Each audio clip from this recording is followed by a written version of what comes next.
पश्चिम बंगाल में राष्ट्रपति मुर्मू के अपमान को लेकर पीएम मोदी ने ममता बनर्जी पर जमकर हमला बोला। दिल्ली में पीएम मोदी ने कहा कि ममता ने न सिर्फ राष्ट्रपति बल्कि लोकतंत्र की महान परंपरा का अपमान किया है।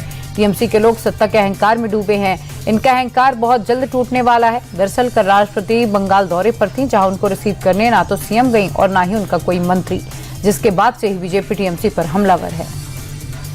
राष्ट्रपति की अगवानी में नहीं पहुंचने पर पश्चिम बंगाल की सीएम ममता बनर्जी ने सफाई दी, साथ ही बीजेपी पर निशाना साधा।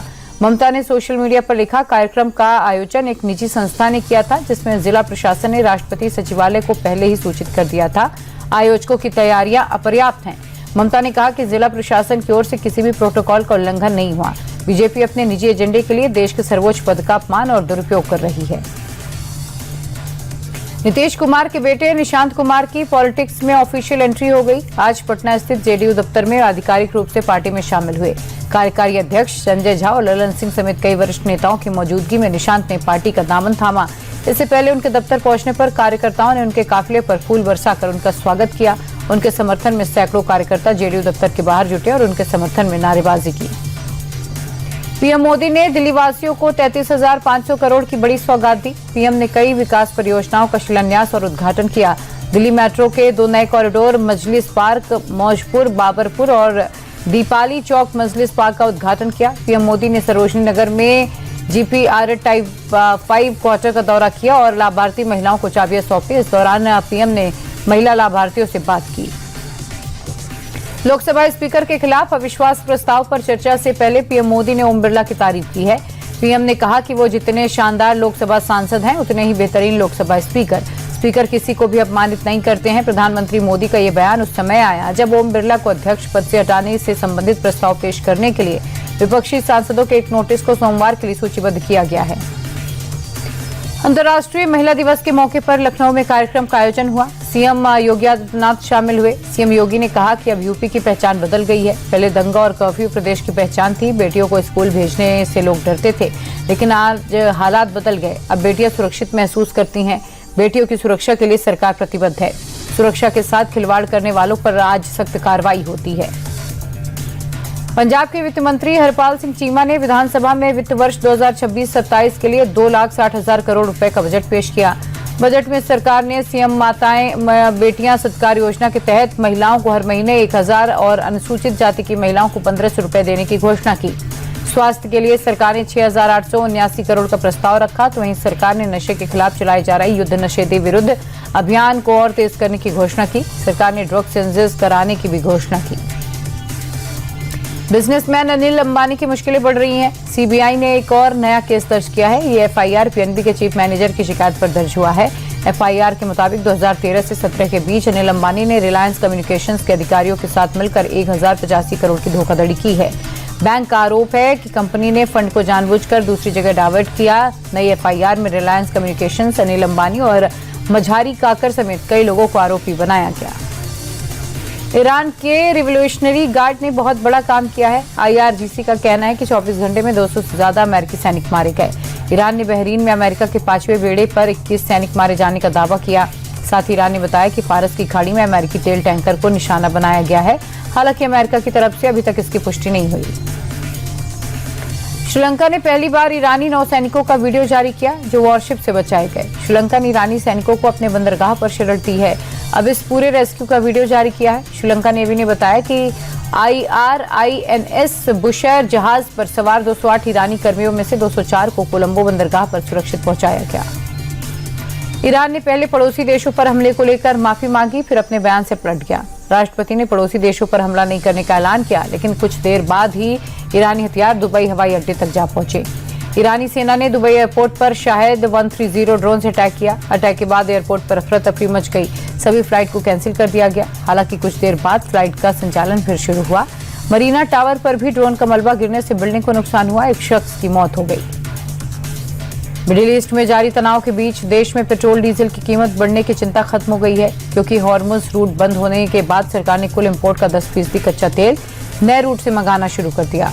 सोर्सेज के मुताबिक सरकार का कहना है अंतर्राष्ट्रीय बाजार में उतार चढ़ाव के बावजूद भारत के पास तेल का पर्याप्त भंडार है और स्थिति नियंत्रण में है। हॉर्मुज रूट बंद होने की वजह से इंटरनेशनल मार्केट में कच्चे तेल के दाम 27% तक बढ़ गए।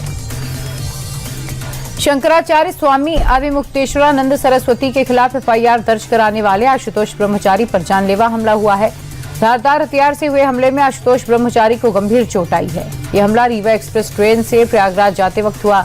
महाराज ने ट्रेन के टॉयलेट में बंद होकर जैसे तैसे अपनी जान बचाई। आशुतोष ब्रह्मचारी ने शंकराचार्य पर हमले की साजिश रचने का शक जताया है। पुलिस ने एफआईआर दर्ज कर ली है। अमरोहा के हसनपुर में सरकारी जमीन पर अवैध कब्जे का मामला सामने आया। कब्जेधारियों ने अस्थायी दीवार बनाकर सरकारी जमीन को हड़प लिया। लेखपाल की रिपोर्ट के आधार पर आरोपियों के खिलाफ 3 महीने पहले एक एफआईआर दर्ज हो चुकी है। बावजूद इसके प्रशासन ने अभी तक कोई कार्रवाई नहीं की। शिकायतकर्ताओं ने मामले में प्रशासन से जल्द एक्शन को लेकर सरकारी जमीन से अतिक्रमण हटाने की मांग की।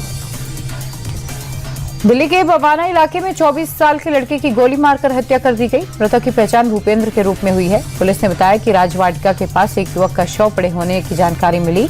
मौके पर पहुंची पुलिस तुरंत लड़के को अस्पताल लेकर गई, जहां डॉक्टर्स ने उसे मृत घोषित कर दिया। पुलिस को आशंका है कि आपसी रंजिश में उसकी हत्या की गई। पुलिस ने आसपास के सीसीटीवी कैमरे की फुटेज को जब्त कर आरोपियों की पहचान में जुट गई। दिल्ली के उत्तम नगर में मर्डर मामले में पुलिस ने 2 और आरोपियों को गिरफ्तार किया है। एक नाबालिग सहित अब तक कुल 7 आरोपियों को पुलिस ने पकड़ा। पुलिस ने केस में SC/ST एक्ट जोड़ दिया है। वहीं आरोपियों के खिलाफ बुलडोजर एक्शन की मांग हुई। भारी सुरक्षा के बीच प्रशासन ने आरोपियों के अवैध कब्जे को ध्वस्त किया। जेजे कॉलोनी को छावनी में तब्दील कर दिया गया था। पुलिस के आला अधिकारी लगातार फ्लैग मार्च कर रहे हैं। दिल्ली पुलिस ने वकील पर हुए हमले के मामले में वांटेड शूटर समेत 3 बदमाशों को अरेस्ट किया। यह ऑपरेशन सेंट्रल डिस्ट्रिक्ट पुलिस के स्पेशल स्टाफ ने किया है। पुलिस ने बदमाशों के पास से एक मेड इन इडली पिस्टल, 8 जिंदा कारतूस, 2 स्कूटी बरामद की है। आरोपी सुहैब कुख्यात अपराधी है, जिस पर हमले से ही पहले से ही 7 मामले हैं। अनीस और माजिद भी गंभीर मामलों में शामिल हैं। गुरुग्राम में लग्जरी कारों के शोरूम पर बाइक सवार 3 बदमाशों ने अंधाधुंध गोलियां बरसाई, जिससे पूरे इलाके में दहशत फैल गई। बदमाशों ने शोरूम के बाहर खड़ी बिल्डर की गाड़ी को निशाना बनाया। गोलीबारी के दौरान गाड़ी में बैठा ड्राइवर घायल हो गया। फायरिंग में शोरूम के साथ कई लग्जरी गाड़ियों के भी शीशे टूटे हैं। शोरूम मालिक ने सेक्टर 37 थाने में शिकायत दर्ज कराई। पुलिस आरोपियों की गिरफ्तारी के लिए दबिश दे रही है। गुजरात के सूरत में स्वामी नारायण मंदिर कैंपस के बाथरूम में 2 छात्राओं की डेड बॉडी मिलने से हड़कंप मच गया।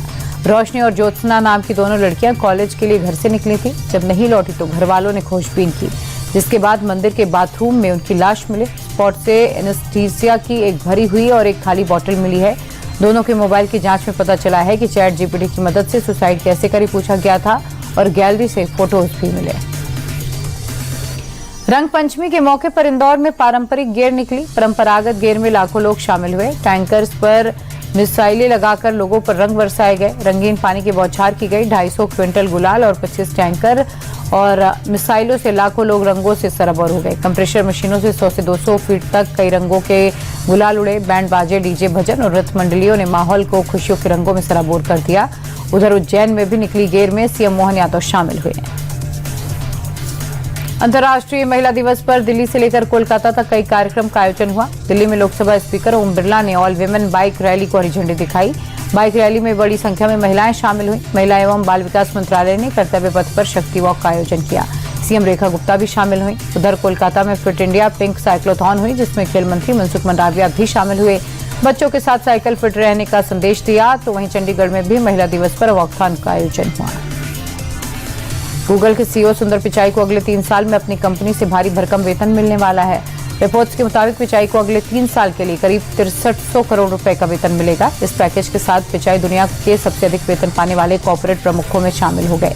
पिचाई के पैकेज का बड़ा हिस्सा परफॉर्मेंस स्टॉक यूनिट्स PSU के रूप में है। पिचाई को 3 सालों में हर महीने $84 मिलियन की रिस्ट्रिक्टेड स्टॉक वेस्टिंग मिलेगी, जबकि निश्चित सालाना सैलरी $20 लाख है।